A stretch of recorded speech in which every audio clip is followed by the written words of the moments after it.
All that and more, Juice and Java starts right now.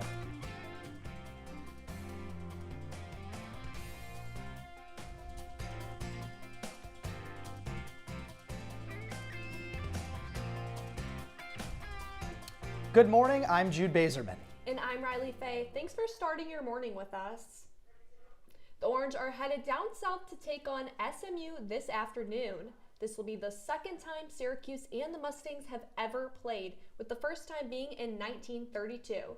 The Orange are also 4-0 in games following a loss under Fran Brown. A win would give Syracuse their third straight ACC road win and improve their record to 2-1 within the conference. Kickoff is at 3:30 this afternoon in Dallas, and the conference matchup will air on ACC Network and in the ESPN app. Riley, I'm excited for this, and we actually can nap a little bit before we watch the game. Who do you think to have a later game for sure? And who do you think's going to win? Oh, I hate to say it. I don't know if today's going to be SU's day, but at least the weather in Dallas should be nice. Yeah, I'm really hoping so. Absolutely. And on my walk here, it was really nice as well. So hopefully our Lucy Shaffer has some good weather for us. Lucy, what do you got? Good morning, guys. I'm outside right now, and let me tell you, it is beautiful. The sun is shining. It's around 68 degrees right now, and those temperatures are going to be expected to just keep rising throughout the day. Around 3 p.m., we're going to reach 80 degrees, and then around 5 to 9 p.m., we're going to be back down in the mid-60s with degrees in 65, with the sun setting today at 6:40. I know it's getting dark before 7, but if you can get outside today and enjoy this sun, please do. Look behind me, we have all these beautiful trees, the colors, beautiful fall weather, and you can expect this same weather tomorrow. So enjoy your weekend. Riley and Jude, back to you. Thanks, Lucy. Local family business Beacon Skiff is ranked as one of the best apple orchards in the country for another year. Our reporter Elizabeth Gottlieb finds out how Beacon Skiff holds importance to the community in Central New York and across the country. Beacon Skiff has over 400,000 trees in its orchard to collect apples and share with the community. That's why the orchard has been ranked in the top 10 best apple orchards in the country every year since USA Today started the ranking in 2015. Beacon Skiff's Director of Marketing, Pearson Constantino, says it's exciting to be nominated. You know, everyone says it is an honor to be nominated, but it really is. And it's also proof that this fifth-generation family farm is still very vibrant and matters to the community. There are over 27,000 apple orchards in the country. Beacon Skiff is ranked number 5 this year by the USA Today Reader's Choice Awards. The ranking is why visitors keep on coming. So it's a fun day here at Beacon Skiff. It's a family tradition. We always come out and pick apples, and it's a great day. Grandfather Mark Howard is one of the many families spending time together at the orchard. Sally Spires traveled all the way from Georgia to get together with her own. Our son and his wife and their families all live here. We've got a granddaughter, a great-granddaughter, living in Casanova, and we came up to be a part of the apple community. We're excited. Beacon Skiff's focus on family is why they have so many visitors, even in the middle of the week. Family Day is really important every day, but we have enough for everybody too, and all are welcome. Reporting for Juice and Java, I'm Elizabeth Gottlieb. Elizabeth, thank you so much. It looks like a lot of fun. But heading back to the city of Syracuse, our airport and the Wings for All program are coming together for an inclusive event next month. Wings for All helps people with autism and developmental disabilities practice everything that comes with getting on a plane. There are dozens of events like this one across the country, all to help boost confidence in flying and navigating airports. And a little closer to campus, after 23 years, the upstate Golisano Children's Hospital's infamous horse statue has been moved. Miracle Champion has been standing at the entrance of the hospital since the parade of horses back in 2002. Miracle will be at the Career and Technical Education Center at OCM BOCES, where students will help spruce it up before it goes back to Golisano's.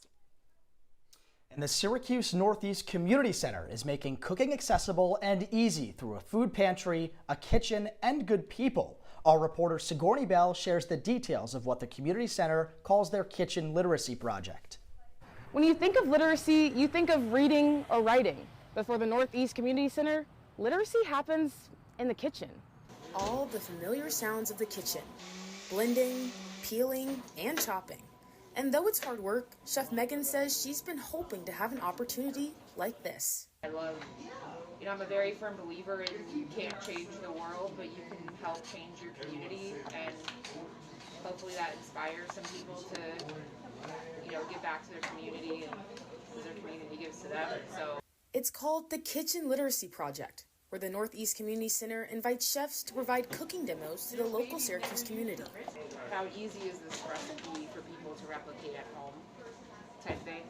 So we really try to primarily stick with just what's in the box. And also what you can get in the pantry next door. That way, if people are solely depending on what they're getting here, they can make anything that we have shown them. And the ingredients for these demos aren't far. I joke with my people because I've been through it. I know what it feels like. I've been through having to scavenge around the cupboards and what I get from the food banks. Christy has been working in Northeast Community Center for 6 years now. I love this place. I love being able to do what I do. Providing over 300 families with access to food.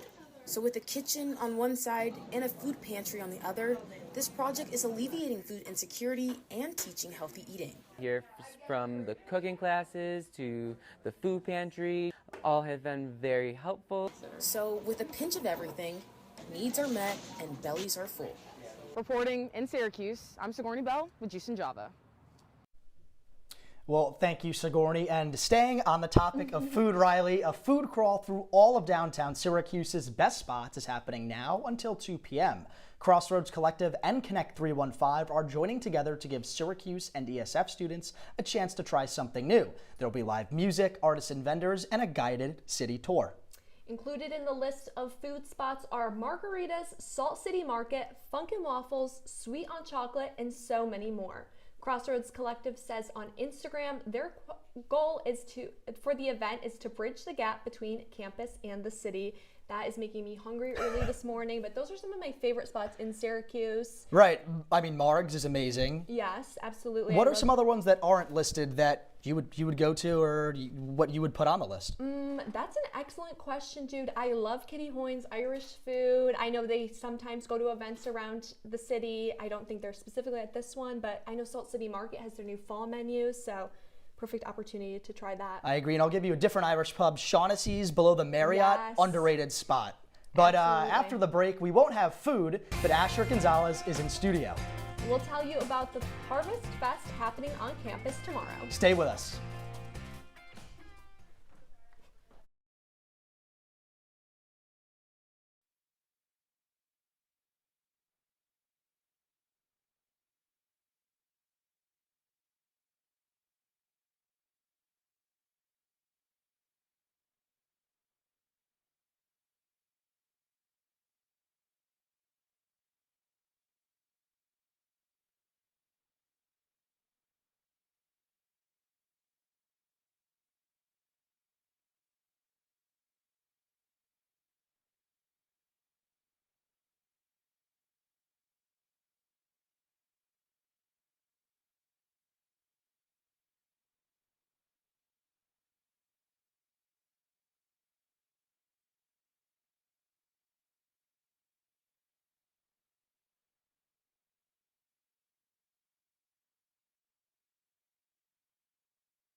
Welcome back to Juice and Java. 3 student organizations on campus are hosting an event in Walmart Park this Sunday. Here to talk about the Harvest Fest is Asher Gonzalez. Thank you so much for joining us, Asher. Of course, thank you guys for having me. Yeah, and then so the first question we kind of have, there's a lot of different things that are going to be going on at this event. People who show up, what can they expect? Well, first, though, what we're most excited for is we have a big DJ competition where DJs will be competing to have all of the collected money to go to a charity of their choice. So typically, philanthropies through fraternities or sororities, they have a national philanthropy that we'll go to. So I know my fraternity is having our philanthropy go to the Fireman's Challenge. Maybe our Riley Underwood will show up and DJ a little bit. Yeah, absolutely. Now you mentioned your fraternity, but what other organizations on campus are you partnering with to host the event? Of course, so it's actually the biggest collaboration in student government's history. It's Student Government Association, Greek Council, and University Union. So it's a huge collaboration. We're really excited about it. And so it sounds like a lot of preparation talking about this really large collaboration. What does that preparation look like? Months and months and months. We've been working on it since the beginning of summer. Lots of planning going into it, back and forth between, the university, University Union, Greek Council, and the city. So lots of planning that went into it. Absolutely. Now, with all this planning, is there something you're looking forward to the most out of the event? Really just to see everybody having a good time. I hope we have a really good showing. A lot of people come on. And so people who are on the fence, maybe they want to go, but they have some second thoughts. What would you say to them to convince them to show up to this great event? It's a Sunday. What else do you have to do? Go listen to some music. We have food trucks. We have, an airbrush station where you can get shirts made. We have tons of things going on, so might as well show up and have some fun. Yeah.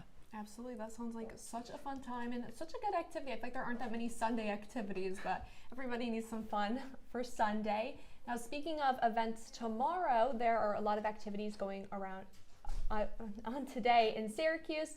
Lucy, how's the traffic in the area?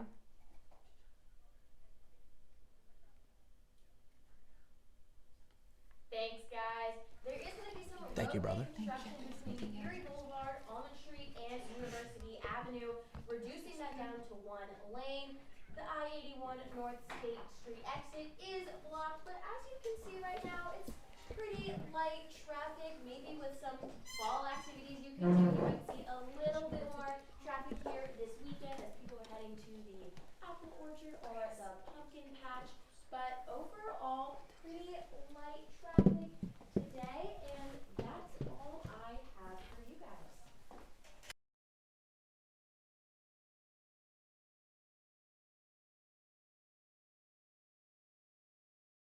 Fix my pretty broken wardrobe. We're talking all things Fashion Week. Don't change that channel.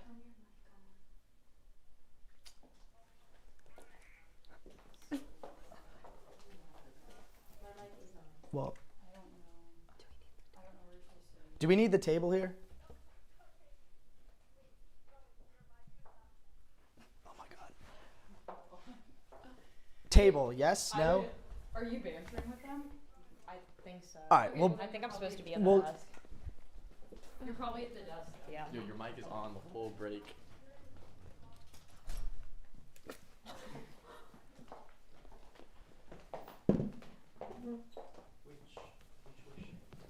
You should be there for what? Everyone to the desk.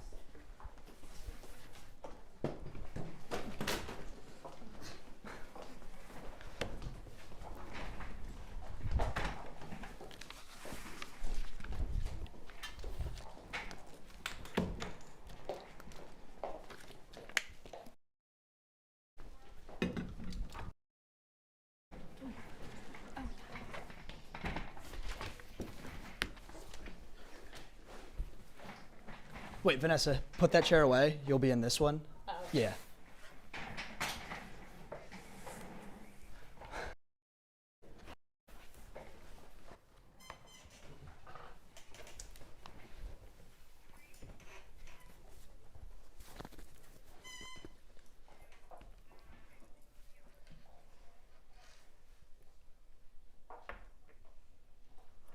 Well, from Milan to London to right here at home, fashion has been all over the headlines. Absolutely, but this weekend the spotlight shifts onto Syracuse. Our entertainment correspondent Vanessa Schimony has more on what's going on in fashion.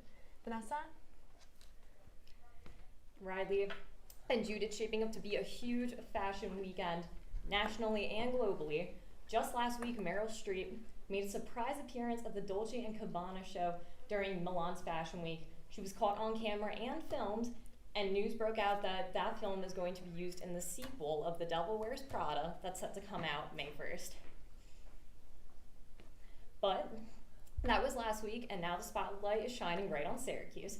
Unstoppable in Style, a women's empowerment fashion show, is going on at the Treasury tonight from 5:30 to 8:30, and the tickets are only $7.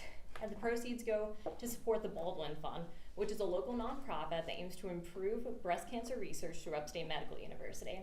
And now there's another fashion show also going on tonight, and this is the Syracuse Fashion Week's official show. It's going on at 7:30 tonight at the Art in the Atrium in Armory Square. Tickets are a little bit more, they're $30, but it's a huge event, and all the proceeds go to the Food Bank of Central New York.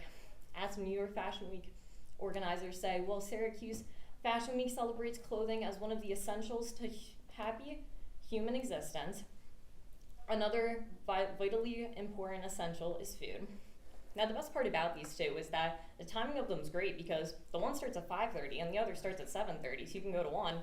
And if you want to, you can just hop over and go to the other one because they're only a block away from each other, which is awesome. Right, yeah.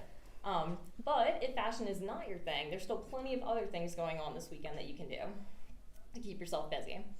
And it's Hispanic Heritage Month, and it's starting to come to a little bit of a close, and what better way to celebrate than to go out and try some great Mexican cuisine. Now, this is some steak fajitas from Mamacita's.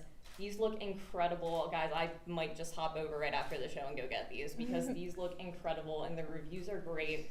But other great places are also Tres Primos, and they're known for their horchata, and Don Juan Cafe. They're known for their potato balls and their pizza empanadas. Yeah, no, the options look great. And they're also known for their homemade cilantro lime cream, which sounds incredible. So. Yeah, it all sounds so great. Riley, what are you excited for specifically? That horchata sounds amazing. I haven't had Mexican food I've in never so had it long. before, so it just kind of gives me an incentive to want to try, you know what I mean? Yeah, absolutely. That sounds like such a fun time. I was saying, my mind went right to food too. So even the fashion, my mind goes right to food. But Vanessa, thank you so much. And we were talking about the future a little bit. Let's go 125 years in the past, where Stickley Furniture set up their shop in Fayetteville, and the company, well, they still have their roots right where it all began. Our Matt Lesnick took a visit to the museum and learned all about the company history. If you're looking to read about history, you can go to the Fayetteville Free Library. But if you're looking to see it, the most money paid for any arts and crafts furniture to date. You can go right upstairs to the Stickley Museum, where Amanda Clifford will be waiting to give you a tour. No matter what collection somebody might be looking at, the principles are the same behind it. And that's the crux of who we are. We try to share that with everyone. Celebrating its 125th anniversary, Stickley Furniture got its start in Fayetteville, New York, and expanded to a furniture giant across the United States. However, the museum is a little reminder of the big family history the company has right where it all started. I think the roots run deep when we say it's a family business. We have people who have worked here now for 50 years, who their children may be here 30 years or 25 years. Whether it's this chair specifically designed for the Dalai Lama to sit in, or a sideboard owned by Barbara Streisand, the Stickley Museum features over 300 years of furniture history. With that history comes people from all over the world. As far away as Australia, England, of course Canada, once Scotland. So they come to Syracuse to see the Stickley Museum. I always say this is a wonderful collection, but it doesn't mean much if I can't share it with people. We all walk away, excited and delighted to have met one another, and I think I have given them, or hope I have given them, a good memory before the end of their visit. A wooden seat curated at a table of history. In Fayetteville, Matt Lesnick. Matt, that chair that you were sitting in looks so comfortable, but when we come back, a boat is making its journey to New York City 200 years after its original path. We'll bring you there live after we come back.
Welcome back. The NFL just announced the Super Bowl 2026 halftime show. Bad Bunny will take the stage on February 8th in Santa Clara, California. And the announcement has received mixed reviews from football fans. Our Grace Elford is here to break it down for us.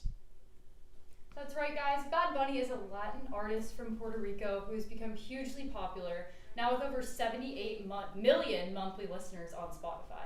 His music has brought Spanish rap into the mainstream, and the artist is known to use both his music and social media platforms to advocate for minority groups. Bad Bunny is set for an international tour later on this year, with stops in Europe, South America, and even Australia. He canceled all his shows in the US despite being an American citizen for fear of ICE raids outside his concerts. Bad Bunny has taken to social media several times about his frustrations with the Trump administration, not the people of the US. He said, quote, "There are many reasons why I didn't show up in the US, and none of them were out of hate. I've performed there many times. All of the shows have been successful. All of them have been magnificent. I've enjoyed connecting with Latinos who have been living in the US." The artist's outspoken opinions towards the government has created a huge online controversy. Many football fans are unhappy with the decision, saying the NFL is giving a platform to an artist who does not embody American values. Ex-user Chicago One Ray took to the platform saying, quote, "Bad Bunny is a Trump-hating, anti-ICE activist who doesn't even sing in English. He refused to tour America because he thought ICE might be outside one of his concerts. Hey NFL, your fans love God, country, and football. Are you ready to Bud Light, in this case meaning boycott, the Super Bowl?" End quote. Others are praising the NFL for their decision to select a Latin artist. They say the Super Bowl is a huge platform, and choosing an artist who openly opposes Trump is a powerful political statement. Corey Lewinsky, an ally of Trump and a key advisor to the Department of Homeland Security, spoke to conservative podcasters about ICE's response to Bad Bunny's comments. He said, quote, There is nowhere you can provide safe haven to people who are in this country illegally. Not the Super Bowl and nowhere else. The NFL has been so woke for so many years. It's so shameful that they've decided to pick someone who just seems to hate America so much." End quote. The online controversy continues as many praise Bad Bunny for his criticism of the president, and the halftime show may be another opportunity for him to make a statement.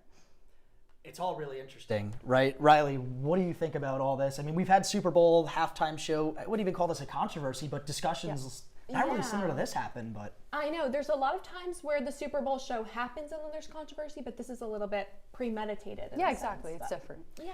But now heading back to Syracuse from Santa Clara, it's been 200 years of the Erie Canal's historic presence in New York, creating pathways for trade and massive population growth.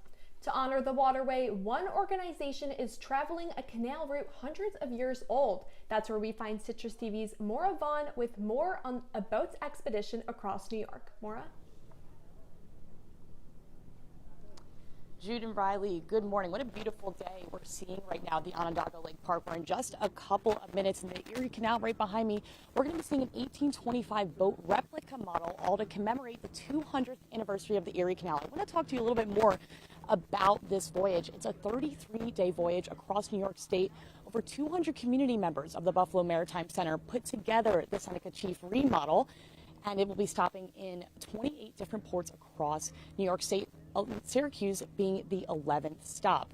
Joining with me now is Mike Kennedy, one of the boat builders. Mike, thank you for joining us. Talk to me a little bit about the historical significance of this route. Right. Well, the significance is this has opened the roadway to the west. So this was really America's first superhighway.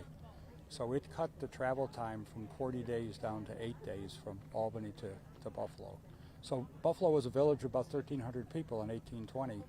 And once the canal opened, population grew to 30,000. It doubled about every 10 years. Yeah. So this really was the pathway to the west. And people, it truly came in both directions. But, you know, from our perspective in Buffalo, coming to the west was where we, you know, what built the city of Buffalo. Yeah, absolutely. And we talk about the Erie Canal really opened up trade and really increased that population, but right.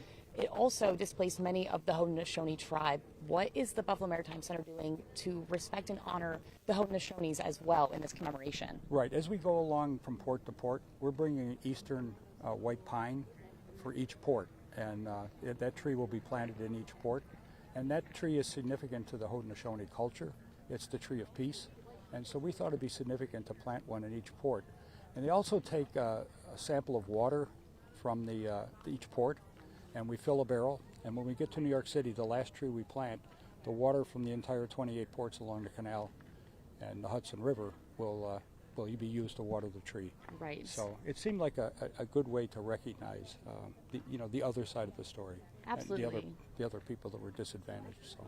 Absolutely. Started in Buffalo September 24th, ending in New York City at Pier 26. What are some of the activities people can look forward to come check out the boat as well, very quickly? Okay, well, in each port we have hands-on exhibits to build canoe paddles and tie knots, and we have a forging exhibit here today in Syracuse. Amazing. So, and then there's some invasive species. Thank you. Well, the boat will be here until Monday afternoon. You can come check it out today. This is Maura Vaughn for Juice and Java. Send it back to you guys. Maura, thanks so much. And after the break, we'll have your 5-day forecast. Stay with us.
Hey guys, let's take a look at that 5-day forecast. As you can see earlier when I was outside today, it is going to be a beautiful day and a beautiful weekend. We're going to have temps reaching the 80s today and tomorrow with lows in the 50s.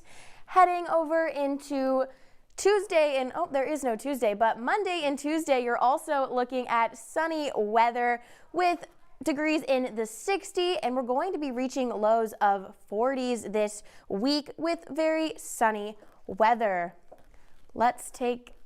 These are not my weather slides, but I do have a trivia question for you guys because I do remember. It's a true or false question here today. There are, true or false, 600 apple farms here in New York. True or false? I want to go for this. I'm going to say false, and I'm going to say there's more than 600. Riley, what do you think? I would have said false because there's less, but I'll take the true. It is true. Woo! There and now are. I have more. You're so good at these trivia games. I know, and now I'm winning. Yes, perfect time to go apple picking this weekend, actually. Beautiful weather out. It's a beautiful day for I love apple season. It's in fall. It's the best time. How about pumpkins too, right? We need some love for the pumpkin We picking do need fans some of love the world. for the pumpkins, yes, but who doesn't love a Honeycrisp apple? Yeah, I 100% agree. Well, that's all the time for Juice and Java this morning. Check us out online at CitrusTV.com and follow Citrus TV on Facebook, Twitter, and Instagram. I'm Riley Faye. And I'm Jude Bazerman. Have a great rest of your day, Syracuse. Good show.